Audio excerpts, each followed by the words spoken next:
Thanks to this policy of cover-up and secrecy, the evidence becoming public was just the peak of the iceberg.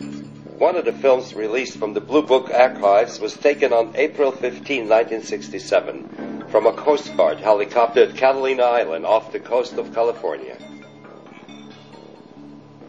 Another one is the footage shot in 1956 in the state of Utah, showing two discs passing a boulder at an incredible speed, here again in slow motion.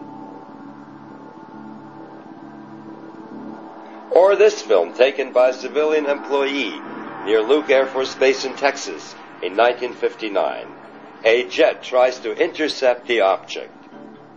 This amazing series of photographs of a Saturn-shaped craft flying around the peak of the island of Trinidad in the Atlantic Ocean was taken on January 19, 1958 by an official photographer of the Brazilian Navy aboard the Navy training ship Almirante Saldanha in the presence of the whole crew.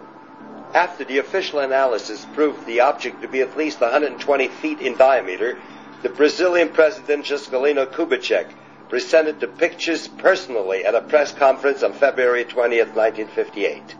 Not before 1985 did the National Aeronautics and Space Administration release UFO footage taken by their astronauts in terrestrial and lunar orbit. This film was taken in 1956 by astronaut James McDivitt aboard Gemini 4, one day before he photographed the cylindrical UFO in Earth's orbit, one day before the historic landing on the moon on July 20th, 1969. The Apollo 11 crew filmed these two luminous objects in lunar orbit. On an Apollo 12 film, a bright object flies about the lunar surface at great speed. Let's magnify it and analyze its flight pattern. Here, a dome-shaped disk of obviously giant size hovers next to the moon. And here it appears that two UFOs have landed on the lunar surface.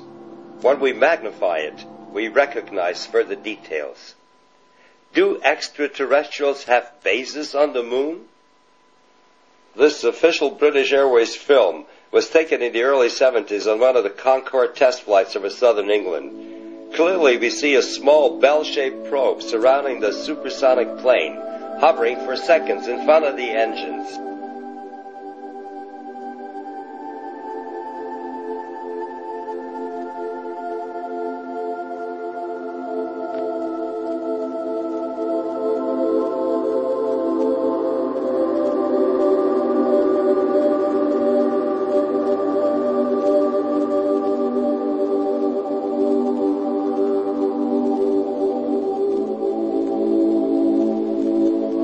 Also, in the once Soviet Union, the UFOs created much attention.